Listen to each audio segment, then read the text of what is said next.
नेत्र उदक वर्जा पवित्रम पवित्रवा सर्वावतन्मतो भव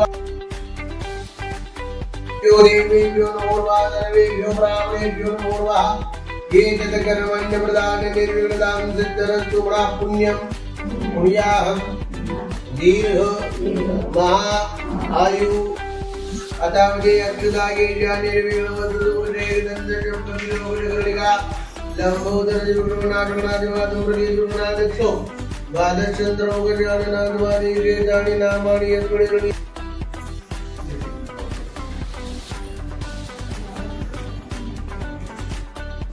मम आत्मना स्मृति प्राणोक्त कल्पोक्त पुण्य फल प्राप्त्यर्थम सौभाग्य आरोग्य करिष्ये आणि सोडून द्यायचं पुढे देवदा प्रणमनम प्रदान सिद्धरो जय नमस्ते कैलदीपाय नमः घृतदीपाय नमः कंडदीनानाथाय नमः सकल पूजा परिपूर्णार्थे गंधाक्षदादिवट्पानिजं मणिमनदो भाग्यं ओमात्तर दिवाकरणं नवाकरणं उपदीपो वयोति गन्धरिके वयोदा वयस्पति प्रदीजा गंगमयं नदिक्राणुमकारिकं विष्णुरसस्मश्रवायिना सुरवीनो मुखाद्दर वरनाय मुंगिदारिकर देशं लोकदीपन्तराणि देवता भवो सकलं मूलं मनोकार्यं दाक्षदा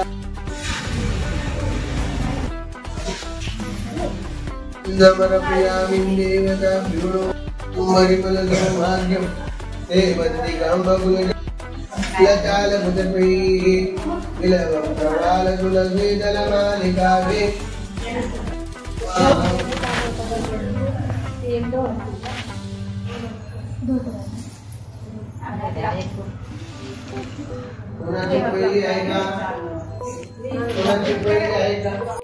दानेन प्रथम हरतालिका निमित्तेन नारके फलम दानंच आपल्या कपाळाला संभ्रपती नंतर तिथे पाटाला लावायचं बाजूला तिथे ठेवून द्यायचं आता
एक वाजता येईल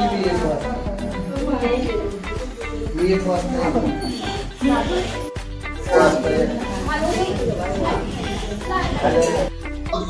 रूपम देहि धनं देहि यशो देहि दिशो देहि तीन वेळा नमस्कार करायचा मला ओम नमः शिवाय ओम नमः शिवाय ओम नमः शिवाय तत्सद महारुद्र शांब सदाशिव पार्वती पदे हर हर महादेव प्रार्थना करून श्रोणी एतानि यत्र गंध धूप दीप फलतांबूल अक्षदा प्रदक्षिण तत्स देवताभ्यता नमो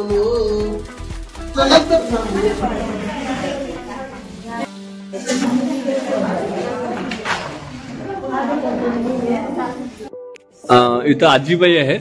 आजी, तुमच्यासोबत विशेष म्हणजे तुमच्यासोबत व्हिडिओ घेण्यामागचं कारण आहे, तुम्ही तुमच्या सुनबाईंना म्हणा किंवा नाथ सुनेला म्हणा सोबत घेऊन आहात आणि बरेचशा स्त्रिया सोबत आहेत तुमच्या आणि ही सुहासनीची पूजा आहे बरोबर. तर हे करण्यामागचं नेमकं काय कारण आहे?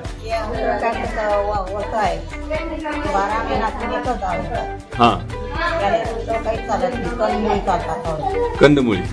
अच्छा. त्यामुळे ते वर्क नाही, करण्यामागचा उद्देश काय म्हणजे कुठल्या सौभाग्यासाठी का? म्हणजे आपला पती जास्ती दिवस बुवा हे जगला पाहिजे असं. आयुष्य जास्त राहावं. अच्छा, असं आहे का? हो. आणि हे एकत्र करण्यामागचं काय कारण? आता तुम्ही आता बऱ्याच ठिकाणी आम्ही जवळपास महाराष्ट्रामध्ये बऱ्याच ठिकाणी फिरतो. एकत्र करण्यामागचं काय कारण आहे? पूजा सगळी आणि तिची सखी सहित दोघींनी हे व्रत एका नदीच्या काठी वाळूचं शिवलिंग स्थापन करून ते पूजन केलं होतं. म्हणून सर्व मैत्रिणी आपल्या सखींनी सोबत व्रत करावे ही प्रथा आहे. असं का? त्यामुळं म्हणजे जास्तीचा लाभ मिळतो असं. ओके, धन्यवाद.